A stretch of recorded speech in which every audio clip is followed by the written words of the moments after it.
You're listening to Season 4, Episode 4. Hello and welcome back to Let's Talk Shop. My name is Therese and I am your host.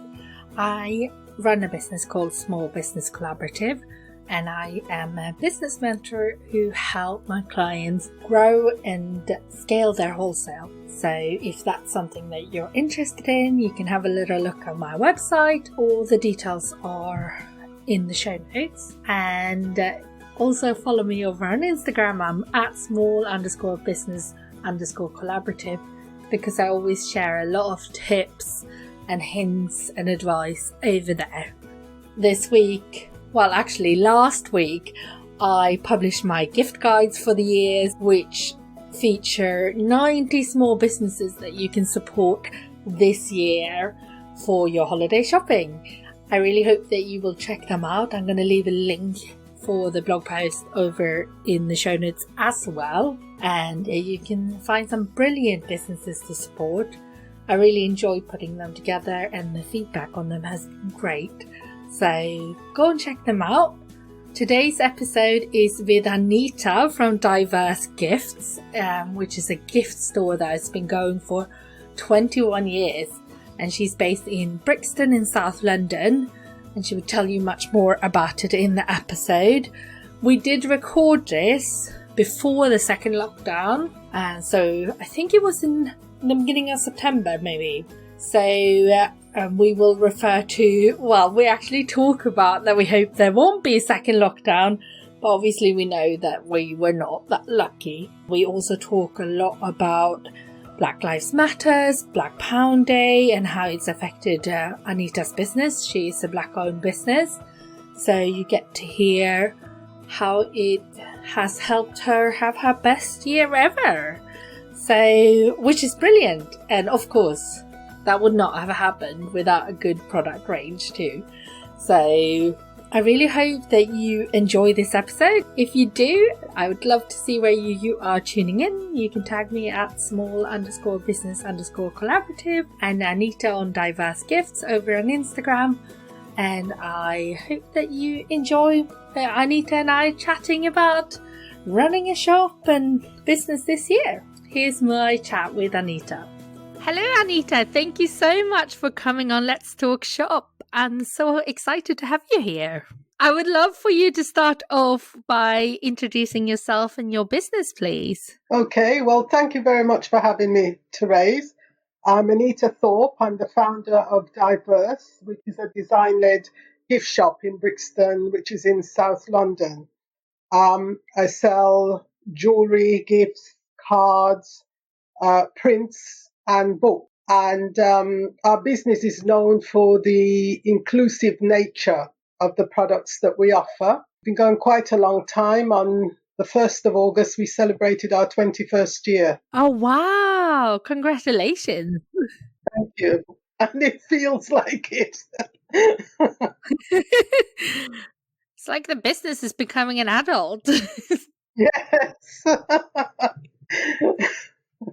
So when you started, I'm guessing, inclusion and diversity probably wasn't, it was probably not that common to have shops that was aimed and that open to that. No. Brixton, if anybody knows it, will know that it's a very racially diverse location. Mm. When I started, although there was a lot of mixing and I would even argue harmony in the community, in terms of business, it was very black or very white. So firstly, you didn't have any design-led gift shops because I suppose the area was regarded as quite down market then. And there were some what was known as culture shops, some shops run by Black people specializing in artwork, generally crafts from Africa and the Caribbean. But with regard to generic gifts, I think there was mainly only the department store Morley's, which still exists. But there weren't any boutique type shops like there are today.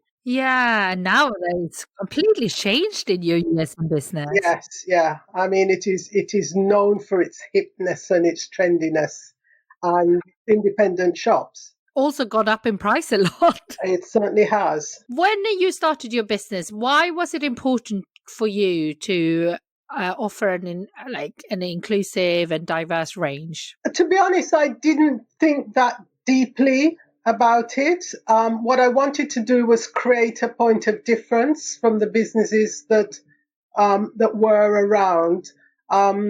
Brixton eventually got its very first branch of Joy.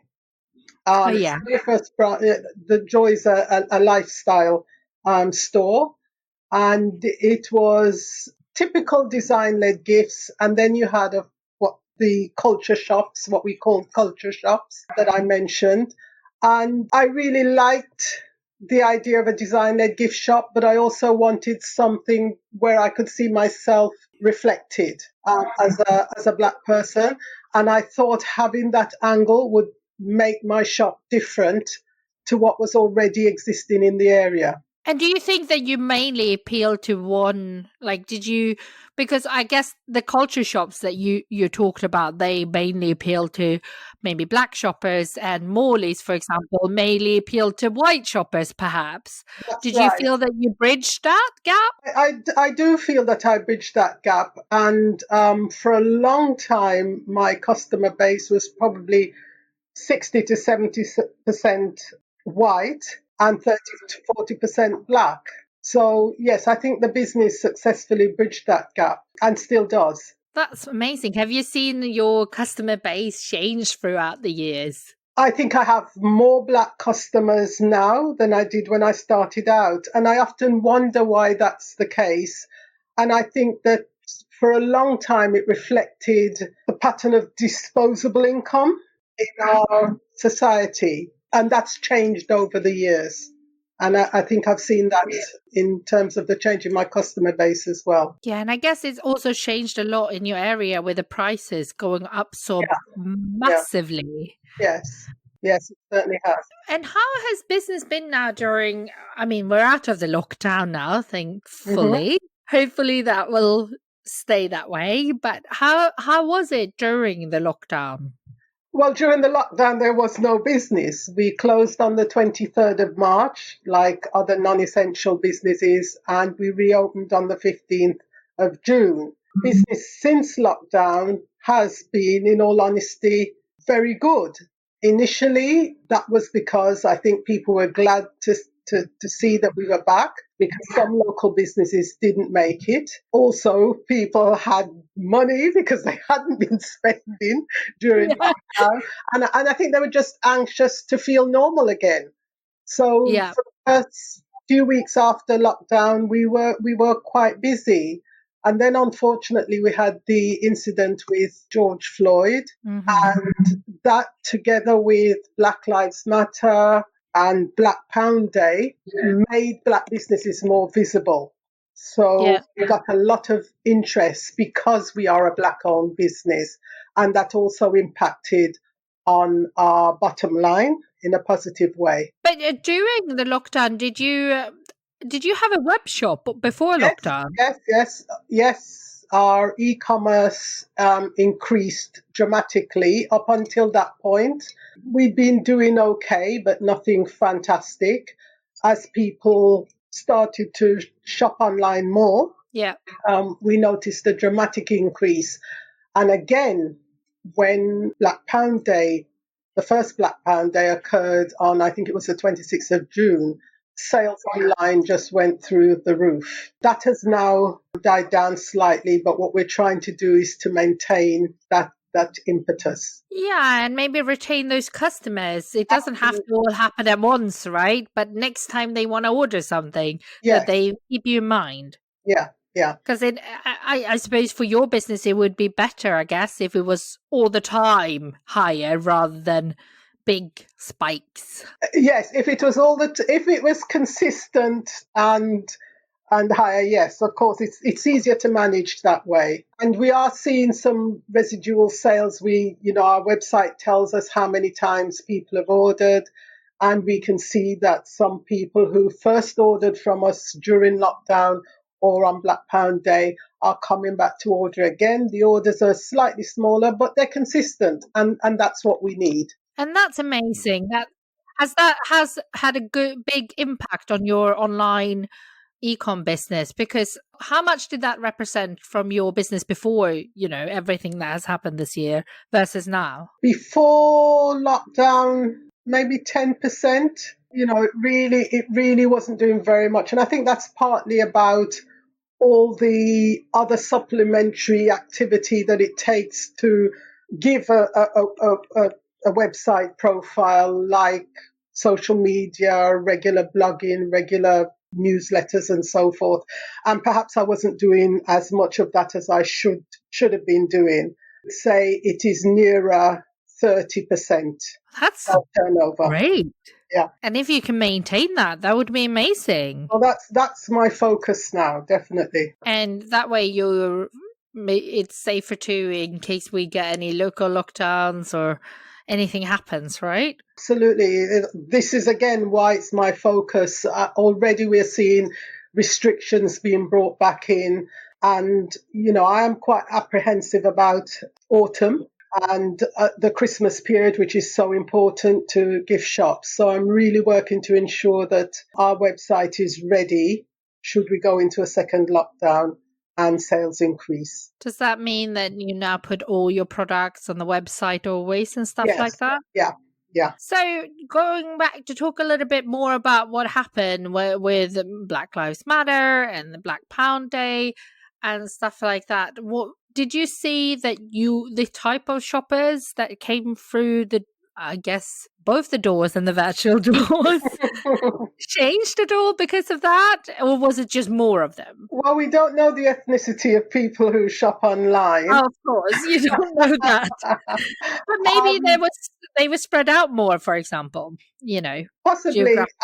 I know that in the shop, our proportion of Black customers has increased, and now I would say it's more 50-50, definitely. Black Pound Day had a profound impact on the psyche of our community and really raised awareness of the need for us to support our own businesses if we are to empower ourselves economically and socially. Yeah. Do you think you can explain a little bit and tell the listeners what Black Pound Day is for those who don't know what it is? Black Pound Day was founded by a man called Swiss, who used to be a member of the rap group So Solid Crew, which some of you might remember.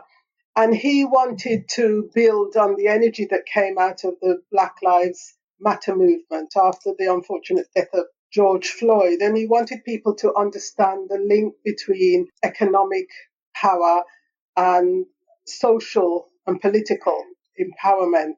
And he also wanted the Black community in particular to understand that we are responsible for our own empowerment. And one of the ways we can empower ourselves is to support Black-owned businesses and invest money back into our community, which in turn would produce jobs and opportunities for the community. Black Day is open to anyone from any background to support Black businesses. And as a business, we saw support from people of all ethnicities. That's amazing.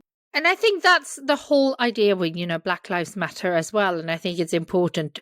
It's like an important thing to say, it's not to take away sales from anyone else. It's about redistributing it and make more active choices in life. Yes, more conscious choices in much the same way that we would, choose to buy products because they have minimal impact on the environment. Yeah, it is about making choices, but it's not about exclusion. It is about inclusion. Yeah, and I think that that is a big thing, isn't it? That that I think if everyone in our society can understand that and get behind it, there's nothing to like about it. Not to like about Not it? to like about it, absolutely not. I think it's a very similar. So we do have some listeners in the US and abroad and stuff, which is why I said, what is Black Pound Day? Because I do think it's a bit of a British thing. Like in America, they have, I know retailers have the 15% pledge, for example. That's right. It's along the same principles, but I must say, black businesses in the States, black consumers in the States have been encouraging the community to buy from black-owned businesses for decades. I can remember on my first ever visit to America in the 80s, I think it was, walking through Harlem and Brooklyn and seeing signs saying this is a black owned shop. And I thought that was so strange at the time. I knew what they were trying to achieve, and I often wondered if the same thing could work in Britain. I don't think it could have worked back then, but it's certainly working now. I think that it was almost not hidden. It was just nothing we talked about. Or if you said, oh, that business is owned by a black person, or that business is owned by a Asian person, like it was almost like you were being racist for saying that, whereas now it's something we should say and talk about. Yes, but I think that's very much to do with our society's discomfort around discussing racial matters and the assumption that if you mention color or ethnicity or race, you're somehow against that group, when that's not necessarily the case. Sometimes it's about reinforcing identity. Sometimes it's about being proud. Sometimes it's simply about acknowledging the other and not putting a value on that at all. Yeah, and I think we had the same with sexuality, but at one stage it became, rightly so, much more acceptable to talk about sexuality. Yeah. I don't know why we felt more comfortable talking about that than race, why it didn't go hand in hand, but I'm glad it's moving that way now. It is. So, you've been running a shop for a long, long time. How do you source new suppliers, and what do you look for in new suppliers? I tap into local networks. For a number of years, I worked with a local makers network called Makerhood, and each festive season, I would have a create a space for them in my shop and have a showcase of their members' work. And that produced a number of leads in terms of suppliers, because many of them went on to become suppliers in my shop. I get people coming in because they know we sell a lot of handmade and locally made products. And I get people coming in and showing me their work. Do you like that?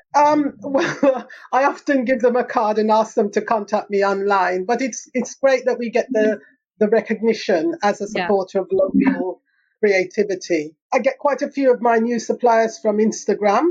Okay. We're exposed to people's creativity all the time. Back in the day, it was Etsy. I'd approach people on Etsy whose work I liked and ask them if they would supply me. But most of my buying is still done through trade shows. And in the early days, it was the only way I sourced new suppliers. Yeah. And wait, what trade shows do you normally visit? Maybe, obviously not right now, but... No. Although they have virtual showrooms online, Top Drawer and Pulse, my two favorites. I go to the Spring Fair, both spring and autumn. I have been to Maison in Paris. Yeah. But now I tend to stay local. Maison's brilliant, but because I like to buy locally and I like to buy from UK suppliers. Yeah. Where I can, I tend to buy locally. Yeah, and that's nice. And how do you feel about trade shows not happening this autumn? I'm disappointed, but up to 50% of my buying has been done online for the last few years. So as long as I can still get access to suppliers to source new product, it's not really a problem. I shall miss the social aspect. It's good to meet people face to face. Nothing beats that, does it? Oh, no. People buy from people. Yeah. That's very true. And seeing the products in real life makes such a difference, especially if you're buying for a brick and mortar. Yeah. Yeah, it certainly does. I like. I'll miss the seminars as well Mm. because that was a great opportunity to learn. But again, we should be able to access those online. Have you looked at any of the online platforms yet? No, not yet. I have registered, but I haven't actually accessed them yet. It's just a matter of time, really. So far, what I've heard from retailers is that it's hard to find the time, especially if you have less staff still, or, Yeah. because you have to be in front of your computer all day. And And also with a physical show, you had to make the time to go on a set number of days or you'd have missed the boat. yeah, And being able to access them anytime means that sometimes they slip down your list of priorities and you don't quite get round to doing it, unfortunately. yeah, and I think that's really unfortunate as well for all the suppliers that has signed up, because I think they are expecting people to get, the show to happen online and then people get in touch right away, but actually it might be a slightly slower burn. Yes, yeah. I mean, we're all going to have to get used to different ways of working and making the best of the situation that we're in. I think what's most important is that the orders do come in and get fulfilled. That's the most important thing. In terms of how I choose suppliers Yeah. and what's important to me, I think creativity and uniqueness are probably top of the list. So if I am, to use an old phrase, surprised and delighted Yeah. by something I see, the chances are my customers will be as well, because my customers are quite design literate Yeah. and maybe creators themselves in one form or another. So I think a product that is different, is probably top of my list, different to what I've seen before, or something that is putting a new spin on a product that's already out there. I think the second most important thing for me is quality. The finish should be on point. Presentation, if there's packaging, should also be high quality. Yeah. And I think the third thing for me would be that it's made from a natural material. We're trying to use less and less plastic and artificial materials, for want of a better term. Yeah. And the fourth thing for me would be price. And that doesn't mean cheap necessarily, just a price point that my particular market, that I think my particular market will bear. Yeah. And it's more about value, and perceived value, maybe, than. That's right. Than actual monetary Yeah. price. Yeah. But I guess it has to sit with whatever, in similar price point to what else you're doing. That's right. That's right. And do you think about if it's a black-owned business or not when you source new products? Yes, I do. And particularly now on my website, for example, I have created a collection of products that have been supplied by black-owned companies, because just like we're asking the community to support black-owned businesses, I think as business owners, I have a responsibility to seek out and support black producers and other black-owned companies that have the kind of products that my customers want to buy. Yeah, yeah. I completely agree. I think that the whole discussion started earlier in the year. I was speaking to Gina from AfroTouch Design that used to work, and we were saying, if the population is, I can't actually remember how many percent right now, but if X amount of the population is black, why cannot that be representative with, as a minimum, with, what the ethnicity of your suppliers are? Yes, yeah. It's not just about buying from people because they look like you. That's that's a small part of the story. You've also got to be able to produce and deliver. Of course. And produce to the standard that's required. So we're not talking about making exceptions for people, but it's about acknowledging that those people have always been there, and it's about making an effort to reach out. Yeah, you still need the quality. Like, actually, AfroTouch Design is a perfect example of that. Georgina can supply high quality products at the similar price points to what your other ranges are. And, so there's always products that are good products to find out there. Yes. Yeah. And it is about, I've been to trade shows and I've spoken to Black people who are exhibitors. And they've said to me, often white buyers will just walk past their stand. Yeah. Just glance at them and walk past their stand and not even look at what they're offering, which is often highly creative and very beautiful. And, we have to get over that. We have to get beyond that. Yes. And if that means that we have to make take it a step further to then be able to, that we make a point of stopping so that later that becomes a natural action, I think we have to make a point of it. And I think that's what the 15% pledge is about in America. It's about making the effort actively so that, that becomes part of your store's DNA or makeup. Yes. Yeah, absolutely. And that's very much what Black Pound Day is about. It's about putting a spotlight on Black businesses to get us into the habit of engaging with these businesses so it becomes second nature. Yeah, yeah. It shows that, your customer audience, because it's maybe 50-50 now, it shows that everyone appreciates that. That's right. That's right. People are discovering us who didn't know about us before, and they're saying, yeah, this is a great business. I want to do more business with you. And that's what it's about. And eventually it ceases to be about consciously supporting a Black business, and it becomes about supporting a good business. Yeah. And I think that's something to strive for us as a society to get to that stage. But to get there, we have to do a bit of extra work, I think. That's right. We have to do extra work. We have to be conscious. We have to be vigilant.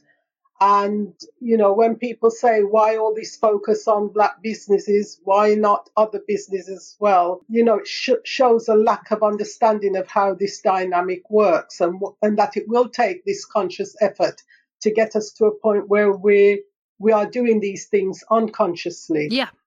We need to reprogram ourselves a bit, I think. Sure. What do you expect from new suppliers? What do you need from them? When I take on a supplier, what I'm looking for is somebody who is first and foremost reliable, who delivers when they say they're going to deliver and delivers what they say they're going to deliver. A supplier who has integrity and is trustworthy. So, for example, if they say, I'm going to be the only person in my area selling their products, they stick to that promise, or if they want to change that agreement, they'll at least come and discuss it with me first. I think it's important that suppliers have capacity so that, if interest in their product or service grows, they are able to fulfill orders. And I think it's really important to have suppliers who are pleasant to work with. The old saying that people buy from people is true. And, I have stopped doing business with people who have had great products, but weren't particularly pleasant people to work with. So, those are the main criteria for me. And I also think it's important that people are interested in their business and committed to it and are constantly seeking to develop it by producing new product and not just churning out the same types of products season after season. Absolutely. You have to continue to innovate. You have to continue to innovate. Absolutely. Customers are expecting newness all the time. And if both my suppliers and myself are to stay in business, we need to give it to them. So when you look at new suppliers, about the price a bit, like what sort of margins do you require? Because you work with both makers and, people that manufacture, I guess. Do you require different margins from them? What do you work to? My margins for makers tend to be smaller because I know they haven't got the economy of scale in terms of production and turnover. Their work is more likely to be more labor intensive. Their work is likely to cost more. And certainly when I'm working with local people, they're working with a higher cost of living. So I need to take all those things into account. So my commission, if you like, my discount, my margin tends to be smaller. Yeah. And then when you work with slightly larger businesses, then it goes up to maybe the That's more right. normal industry standard. They tend to be able to offer better terms, absolutely. Yeah. I guess that's also why it's important that you have a mix of both in your store. Yes, yeah. If people contact you, so of course more things are done online, so you might not get as many people popping in trying to sell you stuff, but say they reach out to you on Instagram or on email, does that work for you? What's the best way? Yes, it does. We ask people to, and there's actually a statement to this effect on our website. We ask people to contact us by email initially with a link to their online presence, whatever that might be, whether it's social media or a website or Etsy or whatever it is, and to give us some indication of their wholesale prices and their retail prices. And then we can make a decision about whether we think their product is something that could work for us without going to the effort of setting up a meeting that might not produce anything. Yeah, I think things happen much more online now. Well, now because we have to, but also before because we're always time poor as small business owners. Yes, yes. And as makers, they are also under pressure because many of them are doing their making or their artwork in addition to a full-time job. Yeah, you can't take half a day to go and visit a shop. So it is about making more effective use of time, working smarter. Do you find that you get approached a lot that way? Face to face or online? Online. Yes, we do. We do. And increasingly so in the current climate, as perhaps people are becoming unemployed and so need to find another source of income, or outlets they were working with have not reopened. They're looking for new businesses to work with. Yeah, of course. So the amount of people approaching me has actually gone up. Yeah. Since we come out of lockdown. Well, with the lack of trade shows, real life trade shows, maybe that's not such a bad thing. Yeah. There's no shortage of choice. Well, that is hard, isn't it? How are you as a buyer? Are you quite decisive or do you like to sit on it a bit? I am fairly decisive now. Having run the business for such a long time, I have a fairly good idea of what can work for us. Occasionally I'm surprised. Occasionally I buy something I'm not sure about and it turns out to be a runaway success. Yeah. Very rarely I buy something that I'm in love with and it doesn't sell. Well, that's good. On the whole, I have a fairly good idea of what will work for us. That's good. And is there anything in particular that you're looking for now? Are you still buying for autumn? I am buying with Christmas in mind. I tend to buy fairly close to the season, but in terms of the type of thing I'm looking for, I'm very, very open. I'm constantly looking to be surprised. When you've been doing this type of work a long time, it's easy to become jaded. So I tend to have a very, very open approach to buying. And do you think, have you, whether it's conscious or unconscious, have you changed how you buy, what you're looking for this season? Because we don't know if, now when online is playing a bigger part of your business, has that changed what you're looking for? No, not really. I'm still looking for the unusual, the well-made. Still looking to work with people who are organised, reliable. Yeah, nothing's changed in that respect. That's good to say. You still get the same experience in a way online as you do, at least the same offer. You can never get the same experience, can you? Yeah, no. Although we try, we try to be prompt, we try to be polite in our communications with our customers. We try to be helpful if things go wrong. Yeah. Which they don't go wrong very often. So we do try to replicate the shop standard of service with our online customers. Yeah, I think that's really important. But, that the service is always key. I think what's changed for me is having to refresh the offer perhaps more often than before lockdown, simply because I think more people are buying locally. Yeah. And so I'm seeing the same faces on a fortnightly basis, whereas perhaps I might not have seen people, from one month to the next. Similarly with Black Pound Day, putting the spotlight on our business. I think it's very important to have a new offer every month because Black Pound Day is a monthly event. Yeah, that's true. So you might have to make sure you have things every 2 weeks or every month. Yeah, we're having to shake things up. That's one change I've noticed. Oh, that's really interesting. I think that is something that is happening more and more in general. Like, even though we might have slowed down during lockdown and because of the pandemic, we do spend more time online. That's right. And people don't want to see the same things all the time. Yeah, and we have got a very spoiled for choice nowadays, aren't we? We are. How do you feel about retail this autumn? What do you think will happen? To be honest, Therese, I have no idea. I'm completely open-minded. I am a little apprehensive because as I said, I've noticed that new restrictions are being brought in. I'm hoping we don't go into a second lockdown. I think that would be catastrophic for the country as a whole, retail in particular. Yeah. If we keep going the way we are, I'd be more than happy because we're doing far better than I expected. Are you back to sales similar to this time last year, or? We have surpassed. Oh, that's so sales. exciting. We have what has happened to our business since we've come out of lockdown is nothing short of miraculous. The stars aligned, and I think it's one of the best years we've had since we opened 21 years ago. That is just amazing. I love in the middle that. of the pandemic. It's incredible. And I'm still trying to work out what's driving that. And as I said, I think it's a combination of the focus on Black businesses, support from our traditional customer base, and a lot more people shopping locally. Yeah, it's like everything comes together. Yeah. And I hope it stays that way. Yeah.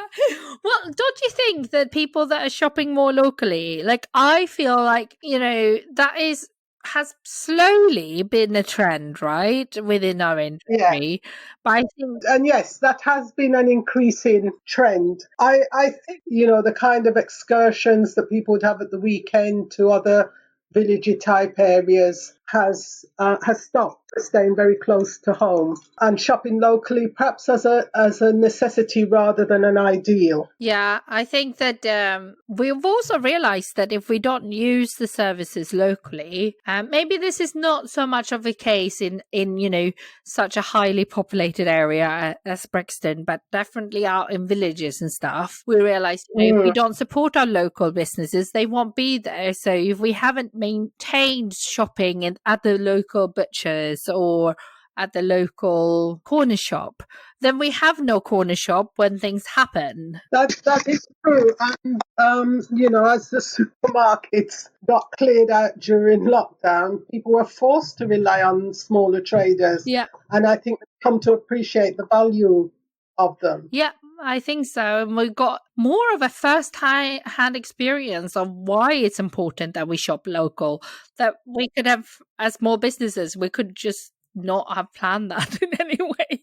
Or, it doesn't matter sometimes how many times you say to people, well, if you shop local, more money stays local. But this really showed that. Not everybody gets that. And, I think a lot of us are still more concerned about convenience and price than we are about supporting a local business because it in turn supports us. Yeah. And we want it to be around and we want to keep money in the community. And I think it is still the case that only a minority of people understand that principle. I could be wrong, but that's my impression. I think you're right. Lockdown has changed that. I think, as I said, that, as the supermarkets were less able to deliver because of panic buying, many people, because some people have always supported their local business, but many people rediscovered their local butcher, their local baker, their local grocer, and they maintain that relationship. Yeah. And before, I mean, shopping at the butcher's might have been foreign to some people if you've never done it. But when you started doing it again, you realized how nice it is. It is, yes.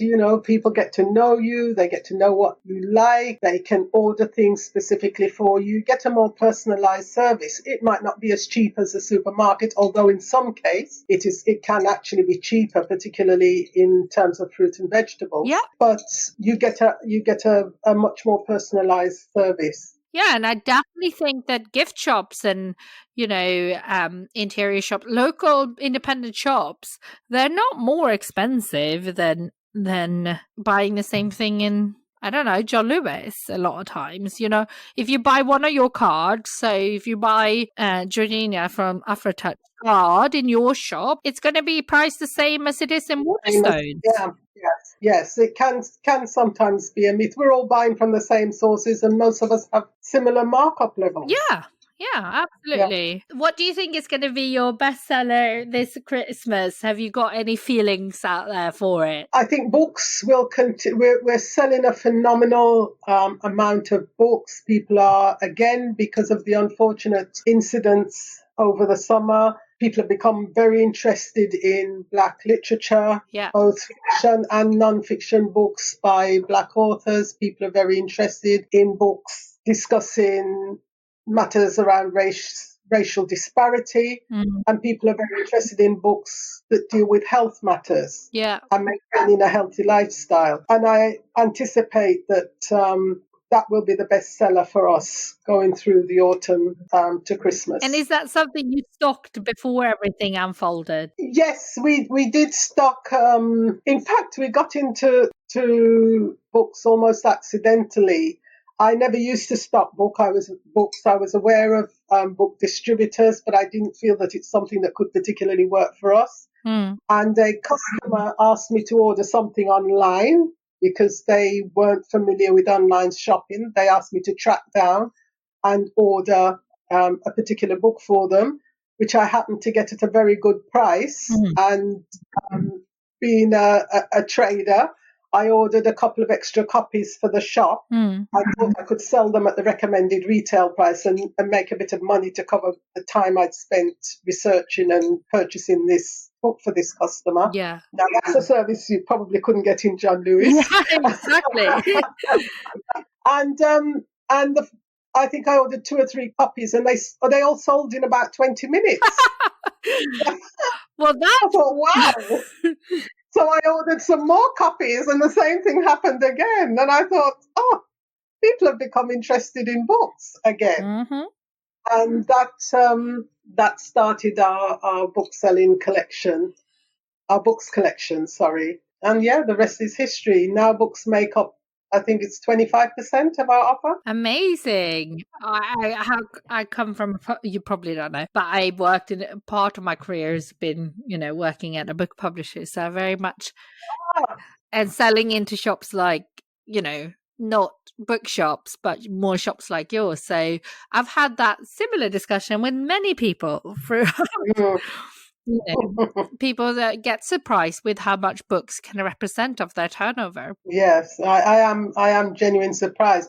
We also are increasingly being known for our collection of inclusive children's books as well, and that accounts for a lot of our sales. And I think that was something I talked a lot about with someone when things happen with Black Lives Matter. It's not that easy to find. There's some great ones that are readily available, but there's, someone I was chatting to, and I actually bought this book for a friend afterwards. She is Black and her husband is white, and finding a children's story that is representative of that was really difficult. Yes, yeah. There was a move towards making children's books more inclusive even before the Black Lives Matter movement. That was something that was on the rise, and of course when Black Lives Matter happened, or the movement happened, it just exploded interest in that area. I'm so glad about that though, because I remember maybe 3-4 years ago, because I also did book buying, I was trying to source a potty trading book for a retailer which that had black children in it. Yes. I could only find something in America, and of course then it was in American rather than English, so that didn't work. But I think things will Yes. get easier now. Yes, it is. It is a lot easier. And that makes me happy. New books are coming on stream all the time by Black authors, but also by non-Black authors who are conscious of the appeal of inclusive books and are trying to make their books more representative. Yeah, and I welcome both. Absolutely. Well, thank you so much for coming on the show. I really enjoyed chatting with you and hearing your story. I would love for you to share with the listeners how they can find you, where they can connect with you, and where they can buy from you. Okay, well, we are located, our physical store is located at 390 Coldharbour Lane in the heart of Brixton, just 5 minutes from the Victoria Line tube station. We are also online at diversegifts.co.uk, and if you'd like to contact us, our email address is info@diversegifts.co.uk. Yeah, and I'll pop that all in the show notes. And of course, you're on Instagram as well, right? Yes, we are. Our Instagram handle is Diverse Gifts. Ditto Twitter and Facebook. Perfect. Thank you so much for coming on the show. You're welcome. Thank you so much for having me. Thank you so much, Anita, for coming on the show. And thank you so much to all of you who are listening. This podcast has had over 16,500 listens now, or downloads I suppose is measured in, which I just can't even comprehend that number. I would never have imagined that when I started it last summer. So it's a year and a bit now old, the podcast. Next week's episode is going to be completely different to the normal. I actually going to have 6 guests, and there will be a little snippet of each. We organised together a little online Instagram market, and we have some events planned, and we got some reels planned, and we got promotions and things happening, and I decided to put together a special podcast episodes with the businesses involved, and I'm asking them about their best and worst business advice. So I thought it could be quite interesting to hear for everyone what other small businesses have been told and what has worked for them and what hasn't worked. So do tune in next week. That will be published next Monday, and I hope that you have a lovely week and that you are seeing really strong Christmas sales, and I hope you tune in next week. Thank you so much for listening.